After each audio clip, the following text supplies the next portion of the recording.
Hello, Econ students. This is Mrs. Politsky, and I have your notes for Chapter 4, Section 3. We're going to talk about this thing called elasticity of demand. So, you've got a kind of a word bank here. I'm just going to go through, read what we've got, you fill in what you need, and we'll probably talk a little bit more about this when I return. So, uh, introduction to demand elasticity. So consumers are sensitive to changes in prices, and a change in price can affect quantity demanded. This cause and effect relationship in economics is known as elasticity. The extent to which a change in price causes a change in quantity demanded is called demand elasticity. And so demand is elastic when a given change in price causes a relatively larger change in the quantity demanded. Sometimes a lower or higher price does not create much change in demand.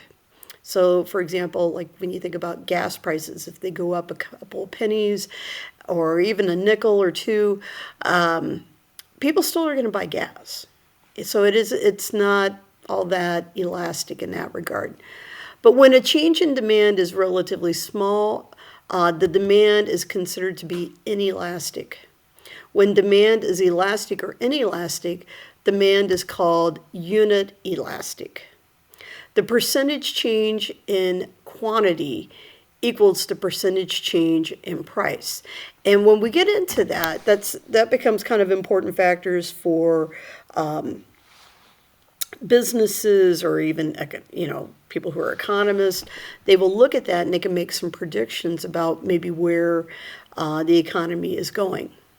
So unit elastic demand causes a proportional change in quantity demanded, and thus it kind of gives us maybe that ability to project or maybe even predict what's going to happen next with the market. So if you take a look at the curves that we have here, if you look at the letter A here, we have elastic demand. If you look at the curve itself, it's almost kind of going a little more flat. But it's still considered to be very elastic because if you look at the distance between point A and point B, it is quite a bit of difference. I mean, as far as price and number of units or quantity demanded. So that would tell me that it's got a little, elastic happening here. In sample B, where you have the inelastic demand, your curve becomes very steep. And so the distance between A and B is relatively short. We're talking anywhere between, $3 to $2. But your units demanded don't change that much. So people are still going to demand a certain number even if the price does increase. So determinants of elastic demand, you can have a lot of different things here. If you look at this chart, this is talking a little bit about some things that we mentioned before, like can you delay your purchase? Are there substitutes? Is there a change in your income? And then the type of elasticity that would come for that. So like if we're talking about produce, like fresh tomatoes, corns, green beans, can the purchase be delayed? Maybe. Are there substitutes? Yeah, you could probably buy canned items opposed to fresh. Is there going to be a big change? I mean, as far as your income, probably not. So it's probably elastic. Table salt, can your delay be or purchase be delayed? Probably not. Are there substitutes? Not really. Doesn't matter how big your income is, probably not. So it's inelastic. Same goes with gas. Can the delay be, can you delay the purchase? Maybe, depending. Are there adequate substitutes? Perhaps. Does your income kind of depend upon it? Maybe, so it's elastic. Gasoline in general, can it be delayed? No. Are there substitutes? Not really. Doesn't matter what your income is? Maybe, so it's inelastic. Services, that would include like medical services from a doctor, so forth. It's a little more inelastic. Same with insulin. If you need it, you're going to have it. That's inelastic. Butter, perhaps because there are substitutes and you probably could delay it, but your income probably doesn't depend on whether or not you can buy butter or not. So it's kind of an interesting way of looking at things. Might give us maybe a little bit of perspective of how our money is flowing out there in the marketplace.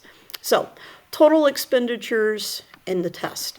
To estimate elasticity, one can look at the effect that a price change has on your total expenditures, which is the amount of money that consumers spend on a product at a particular price. Total expenditures are found by multiplying the price of the product by the quantity demanded. So for elastic demand, when the price goes down, the total expenditures tend to go up. Okay, this is called an inverse relationship. So when one goes up, the other goes down.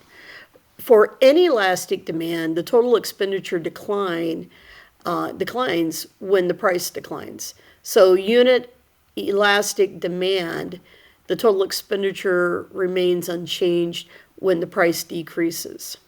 So if the change in price and the expenditure move in opposite directions, that is considered to be demand is elastic.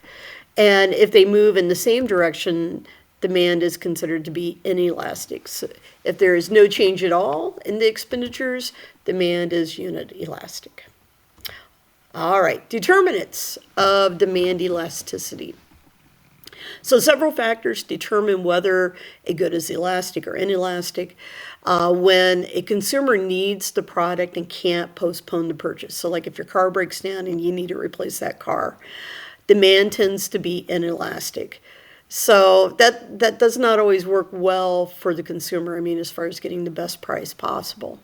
But if there's enough substitutes available, and if the consumer is willing to switch back and forth between products to get by, demand is considered to be elastic.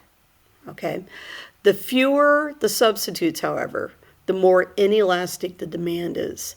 And if the purchase uses a large portion of the income, so buying a car, for example, would be a big chunk of your income, people are more sensitive to price changes, and the demand tends to be elastic.